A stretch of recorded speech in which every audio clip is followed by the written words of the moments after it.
Terima kasih Anda masih menyaksikan Breaking News TV One, pengundian nomor urut paslon Pilkada 2024. Pemirsa, saya akan kembali mengajak Anda untuk berbincang-bincang dengan narasumber yang ada di studio saat ini.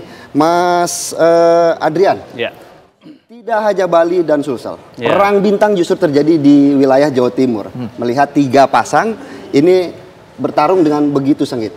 Dari LSI sendiri melihatnya seperti apa? Iya, pertama memang menarik peta daripada Jawa Timur ini. Karena pertama, petahana maju kembali. Dan bukan hanya maju kembali, tetapi juga berpasangan. Kita pernah melakukan kajian dari seluruh Indonesia misalnya, berapa pasangan yang memang ketika dia maju periode kedua, itu tidak pisah ranjang. Karena ini juga hal yang penting nih. Ternyata datanya tidak begitu menggembirakan. Jadi dari data kita yang kita temukan itu mungkin hanya sekitar 10-15%-an saja. Atau bahkan angka tepatnya di angka 8%-an aja. Waktu itu kita penelitian 2020, itu yang petahana maju kembali tanpa pisah ranjang. Sehingga ini salah satu ya mungkin keunggulan juga ya buat petahana, dia bisa mempertahankan posisinya seperti itu. Artinya apa? Artinya bahwa dia sendiri itu berarti kan bisa menjaga captive massa yang dulu pernah dukung dia. Bahwa di nomor 1 ada dukung dia, di nomor 2 wakilnya juga dukung dia, tentu juga tidak pisah. Sehingga ini sebuah keuntungan. Tetapi ngelihat perang bintang yang tadi, ini bisa dipastikan bahwa pilkada Jatim ke depan itu kan yang pasti menang perempuan. Mengapa? Karena memang nomor 1-nya itu semuanya perempuan. Ada Bu Hovifah di sana, kemudian ada Ibu Risma, kemudian ada Ibu Luluk ya, yang memang dari masing-masing ini kita lihat sebagai pentolan-pentolan yang memang kuat ya. Perempuan yang memang bisa menjadi role model. Nah, menariknya dari ketiga pasangan calon gubernur ini kan memang semuanya perempuan, tapi wakilnya semuanya laki-laki. Nah, dari perempuan-perempuan yang ada di Jawa Timur ini juga mempunyai karakteristik yang menurut saya agak berbeda-beda. Bu Hovifah kalem gitu ya, tetapi dia kerja tuntas, kemudian juga selesai. Kemudian Ibu Luluk ini memang agak sedikit agresif, tetapi agak kurang agresif daripada Ibu Risma, sebagaimana kita tahu sendiri. Jadi kalau misalnya dilihat dari 3 ini memang ada perbedaan yang mencolok kalau saya lihat. Jadi di kuadran kanan misalnya Bu Hovifah, di kuadran tengah ada Ibu Luluk, kemudian di kuadran kiri katakanlah ada Ibu Risma. Sehingga memang pada akhirnya masyarakat yang akan menentukan kira-kira style mana yang lebih dipilih oleh masyarakat Provinsi Jatim ke depannya seperti apa. Karena kalau dilihat daripada di nomor 2-nya tentu juga wakil menambah dukungan yang ada ya. Kita tahu sendiri wakilnya dari Bu Hovifah Pak Emil ya. Dia mantan Bupati di Trenggalek.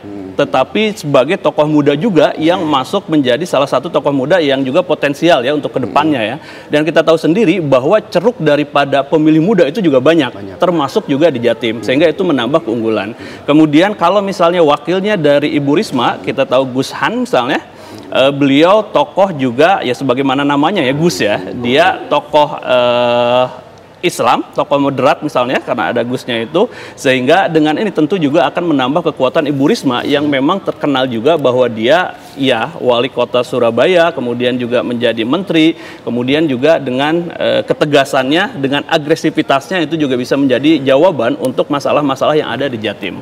Termasuk Ibu Luluk dan juga Lukmanul Hakim ya, tokoh muda juga. Sehingga dari masing-masing ini kita melihat bahwa memang masih ada keunggulannya. Tetapi keunggulan Bu Hovifah saya melihat bahwa memang karena masih padunya kandidat ini, 2 pasangan ini tentu dia juga mempunyai nilai yang lebih dibandingkan dengan yang lain satu. Kemudian dia juga udah kampanye kan jauh-jauh hari. Dan salah satunya adalah Bu Hovifah juga didukung oleh Kimplas begitu ya. Salah satu keunggulannya begitu Mas Andreat. Baik Mas Andreat, kita tahan dulu. Saya sebenarnya mau ke Mas Bono untuk membicarakan masalah KPU DKI Jakarta. Tapi kita akan simak terlebih dahulu laporan langsung dari rekan kami Alvin Syahputra yang saat ini sudah berada di KPU Jakarta. Alvin, silakan dengan laporan Anda.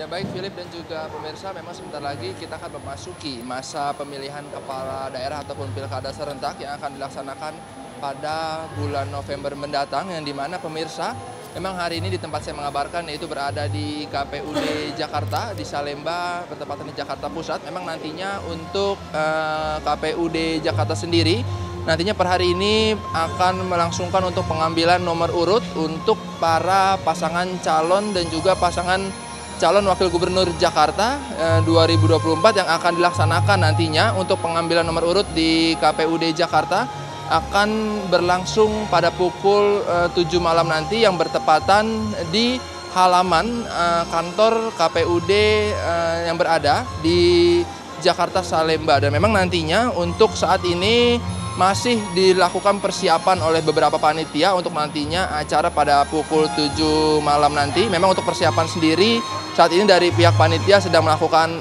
cek audio dan juga cek lighting juga, serta nantinya untuk dari panggung sendiri, dari pihak panitia juga masih melakukan persiapan untuk nantinya memaksimalkan acara yang akan dilaksanakan pada pukul 7 malam nanti. Memang nantinya untuk pengamanan sendiri pemirsa dan juga Philip, nantinya untuk di KPUD Jakarta sendiri nantinya akan diamankan oleh pihak kepolisian dan juga dari Dishub untuk mengamankan selama berlangsungnya pengambilan nomor urut yang berada di KPUD Jakarta Salemba. Dan juga nantinya Philip dan juga pemirsa untuk lalu lintas sendiri, saat ini lalu lintas di depan KPUD Salemba memang masih berjalan normal dan belum adanya penutupan jalan yang dilakukan oleh pihak kepolisian ataupun Dishub. Nantinya kemungkinan pemirsa setelah acara akan dimulai pada pukul 7 malam nanti memang nantinya akan ada penutupan dari jalan di depan KPUD Jakarta. Memang nantinya untuk mekanisme sendiri pemirsa untuk pengambilan nomor urut sendiri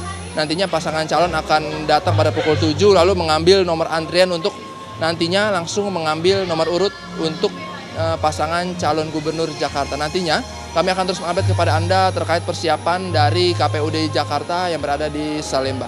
Demikian Philip, kembalikan ke studio. Baik, terima kasih Alvin Syahputra atas laporannya langsung dari KPU DKI Jakarta. Mas Bawono, Ya. kalau kita berbicara DKI Jakarta, 3 paslon, ada RK, ada Darmakun, dan kemudian juga ada Suswono. Bagaimana kemudian Mas Bawono melihat persaingan seperti ini? Tapi ditahan dulu, kita akan bahas di segmen selanjutnya. Breaking News TV masih akan kembali untuk Anda pemirsa.